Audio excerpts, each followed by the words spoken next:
Hello everyone and welcome to my new video. This is Jurassic Park, the Rampage edition for the Sega Mega Drive / Genesis. I'm not too sure what the differences are between this and the normal Jurassic Park game because I've never actually played the other one. I've only ever played this one. All I can tell you is the start of this game is bloody annoying. This first level seriously wound me up playing it, and it's because of this bloody pterodactyl that takes you all the way up and drops you in the nest. And I'm assuming obviously this is the beginning part of the game, and the objective appears to be to get to the lower level. Now that's okay, but as I discovered, the pterodactyl can keep coming back, and if it picks you up it starts to carry you, and you have to fanny around trying to get away from it. Otherwise it takes you all the way back up to the top of the level again and just basically annoys the hell out of you. I think the title for this game as well, the Rampage edition, is aptly named too. It seems that everything is out to kill you. I mean, in this bit here I'm playing as Dr. Alan Grant. Its faithfulness to the Jurassic Park film is exceptionally questionable. Obviously in the film Dr. Grant is a paleontologist. He doesn't seem to equip himself with gun. Well, he briefly does in the film with a shotgun and manages to miss a velociraptor at point blank range that was on the other side of a glass door. I'm still unsure as to why he just didn't open the door a little bit and blow its head off, but you know, that's films, isn't it? But in this game this is a different Dr. Grant. This is an action man Dr. Grant. This is the Dr. Grant that the kids probably wish they'd had in the film, or at least probably the people who got eaten by the dinosaurs did in the film. So as you can see there, I died, and Mr. Pterodactyl is winging me off all the way back up to the top of the level. I'm pretty sure you can break free of it. I didn't get the instructions when I got the game, so I don't know if you can. I'm sure you can. I'm sure there's a way of doing it, but yeah, the pterodactyls are a pain in the arse. Interestingly enough, this opening level probably owes more to Jurassic Park 3, because this is set, well, it appears to be set anyway, inside the pterodactyl's aviary, and this didn't appear in the first two Jurassic Park films. It certainly didn't appear in the first one anyway. And here's an example of the frigging pterodactyl just taking you all the way back up to the start of the level, and it's really annoying. Action wise though, this game is actually pretty good. The sodding thing again. And no matter how many of them things you shoot, by the way, there's always another one that comes along. The annoying little bastards. Yeah, as I was saying, despite the fact that the pterodactyl is a complete pain in the arse in this level, this is actually a pretty good shooter. It's kind of a bit different to some of the other Jurassic Park games that I've played, which focused more on you surviving rather than you having mass loads of guns to unload on everybody. You know, they were perhaps more, survival based games than they were action based games.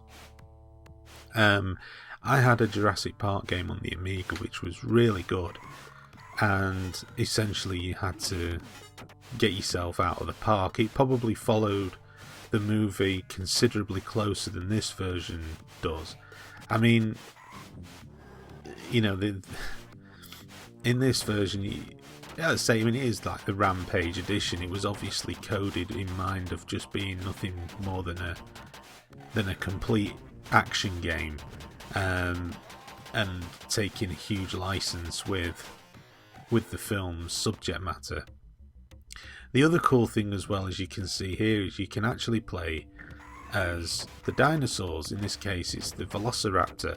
And once again, everything is out to get you. You've got the guys chucking grenades and shooting at you, and the other dinosaurs trying to get you and all of this. But it's nice to be able to dish out some good meaty death playing as the raptor.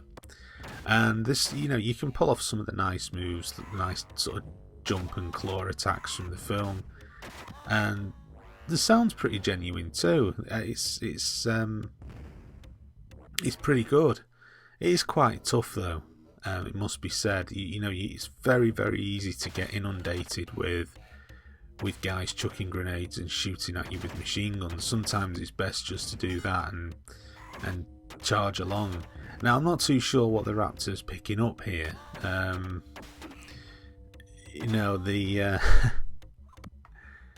not too sure how interested the Velociraptor would be in picking up whatever the hell it was I just picked up. But yeah, it's still good fun to play, and it adds a nice variety to the game as well. It means that you're not stuck playing, as Dr. Grant all the time. You do get an opportunity to play as the Raptor. I think, is that a chocolate bar or something? I don't even know what on earth that is supposed to be. It's very interesting anyway. I think I played a version of The Lost World on the PlayStation 1, and you could play as the Raptor in that. And the T-Rex, you could either be the dinosaurs or the people in it, and that game was bloody hard as well. I don't know if it was coded by the same people, but that was a really tough game. And they say this can be tough too, although there are some sections of the game which can also be quite simple and straightforward. It usually revolves around learning the best way of attacking your enemies and dispatching them as quickly as possible. It's usually, as I say, when you're the Raptor, is just travelling very fast and hammering the attack button, it would seem.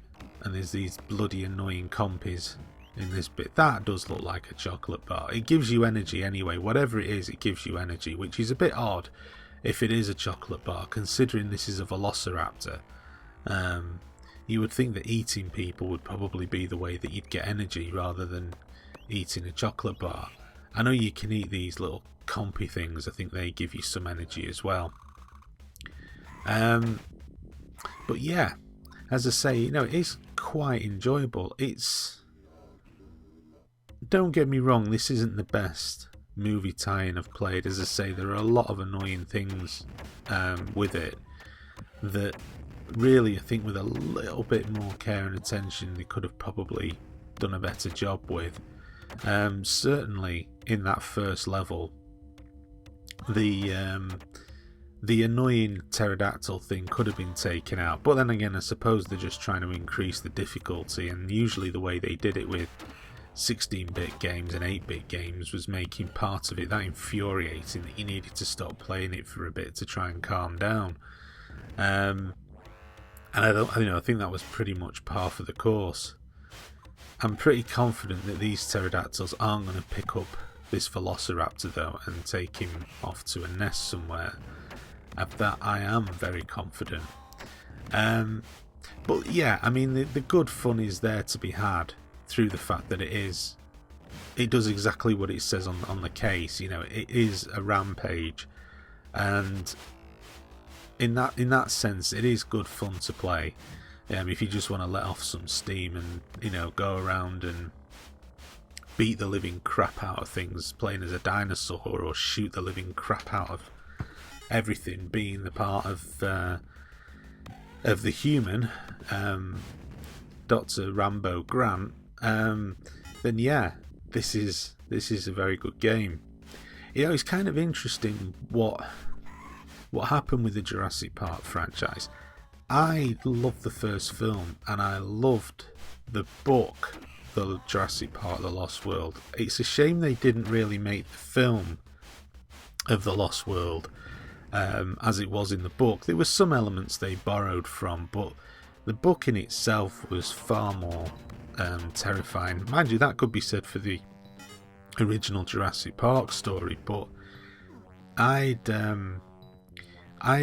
seen the Jurassic Park film before I read the book Jurassic Park, but I read The Lost World before I saw The Lost World. And so when I saw The Lost World, I was a bit disappointed in it. I mean, there's some really, really good bits in it. With the two T-Rexes, for example, when they attack the trailer, that's a really good scene. But there was some really stupid bits in it as well. Like, they just totally failed to explain how the people on the boat died. I know that it was supposed to be a raptor that stowed away on board, but they never showed that in the final movie, so how are you supposed to know? You're just supposed to assume that's what happened. Well, what happened to the raptor? Did that run off the boat with a T-Rex and create havoc? You know, or did somebody kill it? Did it jump off the boat and go for a swim? There's no real explanation given as to what happened. You know, it was just annoying things like that, and you just think, why couldn't they have explained certain things a bit better? It always bugs me that with films, when they have a good idea for a film and then they somehow manage to bugger it up by lazy script writing, really lazy storytelling. It's like when they cut the film together and they sit down and they watch the final cut, does nobody actually sit there and say, hang on a minute, that bit doesn't make sense, we need to explain that?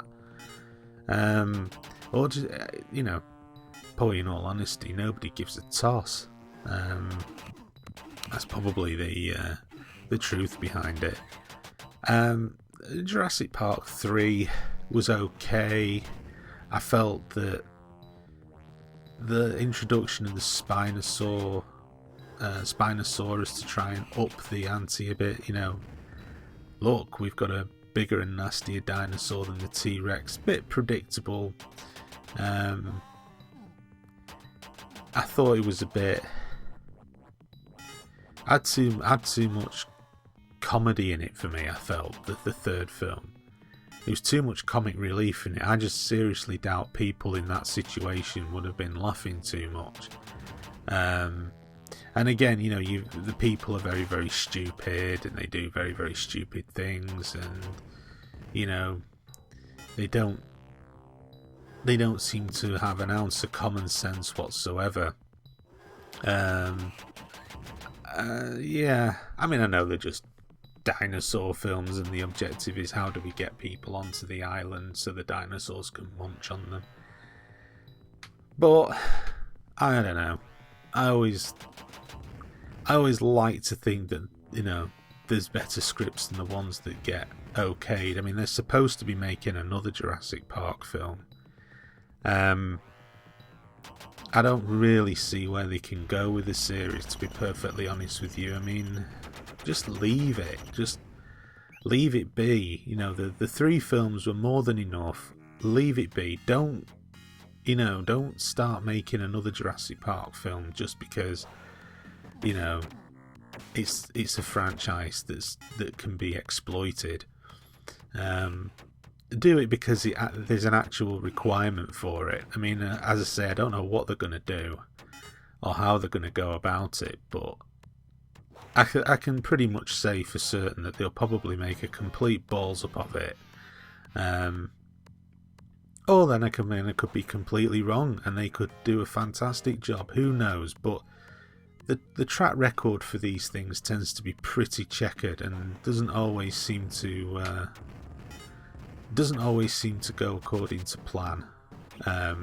They tend to have these wonderful ideas, but usually what happens with franchises is, in relative terms, the further you go along in a franchise, the less money the studios put into it. And I'm talking relative terms here. I mean, you know, you look at the relative expenditure that perhaps, I don't know, the Jurassic Park 4 will be based on the returns of what Jurassic Park 3 did, less some money. I mean, films are governed by these accounty type people, you know, the film execs, they're going to make sure that they stand as good chance as making a return on it as possible. So I don't know. I'm rambling anyway. This has got nothing to do with the game. But again, this bit is like something out of the Lost World. I mean, I'm assuming I know I'm inside a ship here. But again, not really understanding what this has to do with the original Jurassic Park. I know there was a boat that was mentioned in that, but yeah, it seems that there's a fair amount of license being taken here. You know, it's really got sod all to do with the films apart from the character and the dinosaurs. I mean, it literally could be anything. It's a fairly this bit here, for example, it goes into the realms of being a fairly generic platform shooter type game that you've seen a million times over. And this is probably where Jurassic Park, the game, lets itself down. Are these sections that do get pretty boring. I mean, I got quite bored playing through this. Didn't know what the hell I was supposed to be doing. I was just going around shooting everybody and everything that moved, without really having an idea of what I was supposed to be doing. And on top of all of that, it just, I say, this level in particular felt quite drawn out. And I'm sure there's people out there that can probably complete this level in record times, and that's fine. But I don't know. I just thought it got quite tedious quite quickly. And you know, this is the problem with the game. You can have the really good levels like the Velociraptor level, and then you can have levels like this which become quite boring.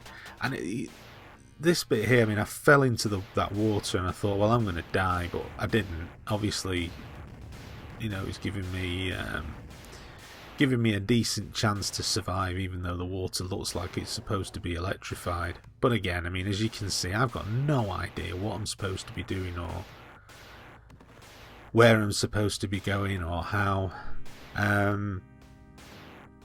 That's a bit of a shame because, you know, I think the graphics are good in the game. I think the sound is good. And I just think it's let down by daft moments like this. But this probably is much me playing the game, you know, like a complete imbecile as it is. Any flaw of the game itself. So yeah, that's Jurassic Park Rampage Edition on the Sega Mega Drive. I've probably bored you all to death far too much with that now. So thanks for watching this video and stay tuned to my channel for more videos to come. Thank you very much for watching.